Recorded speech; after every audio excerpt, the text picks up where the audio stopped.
1859. A coach is traveling through northern Italy, rattling over bad roads and fording rivers in search of Napoleon III, Emperor of France, who is making war in the area.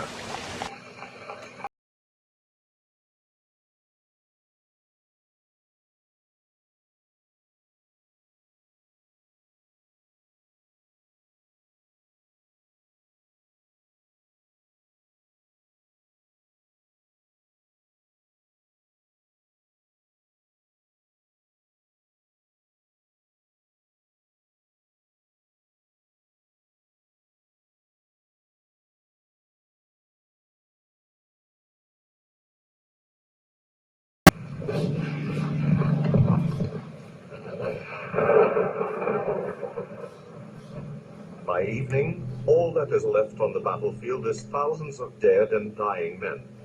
The military medical corps is overwhelmed and cannot cope. The church in the nearby town of Castiglione is turned into a makeshift hospital. Dunan works tirelessly to organize help for the wounded.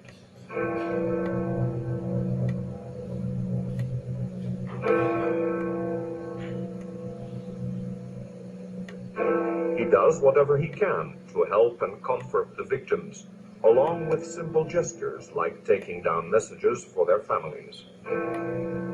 Dunan is joined by many local women who nurse the wounded by his side.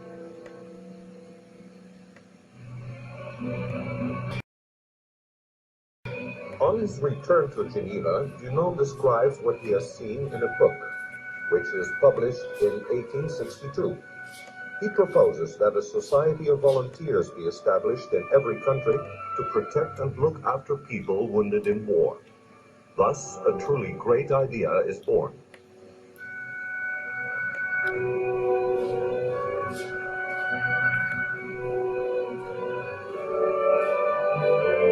Soon afterwards, Henri Dunan and 4 other citizens established the International Committee of the Red Cross, or ICRC. In 1864, they call a diplomatic conference, which adopts the first Geneva Convention to protection for wounded soldiers.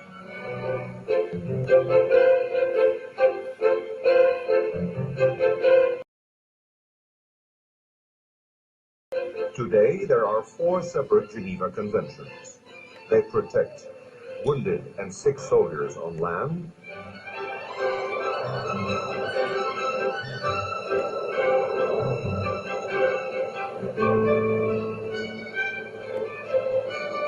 wounded, sick, and shipwrecked sailors at sea,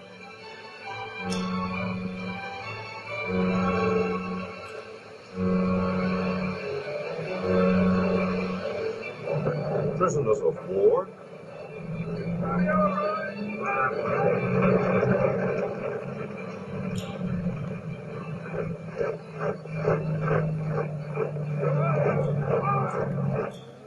and civilians in wartime.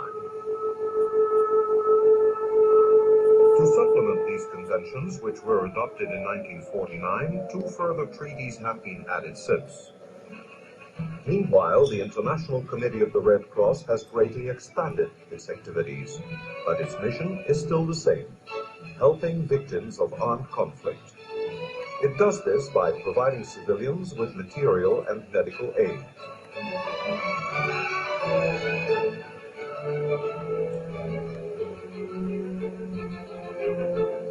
Visiting prisoners of war and political.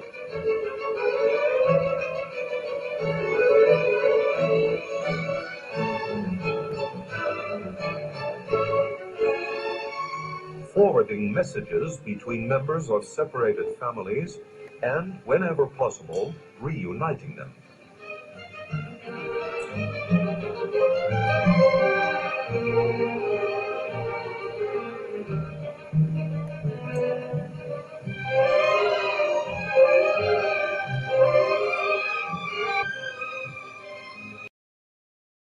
It also informs people about international humanitarian law and the Red Cross and Red Crescent principles.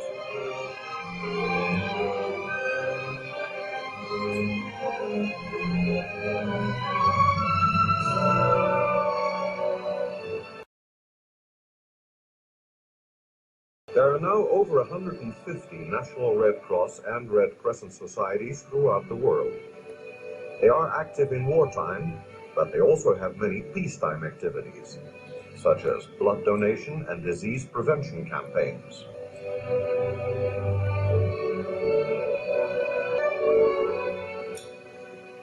Aid to refugees and the poor,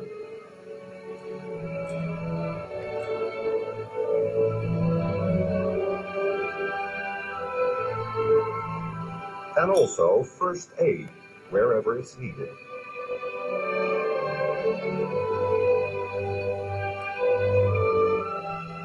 Since 1919, these societies have had their own organization, the International Federation of Red Crescent Societies. This federation concentrates its efforts on providing relief for victims of natural disasters, and it coordinates in peacetime the work of the national societies on an international level.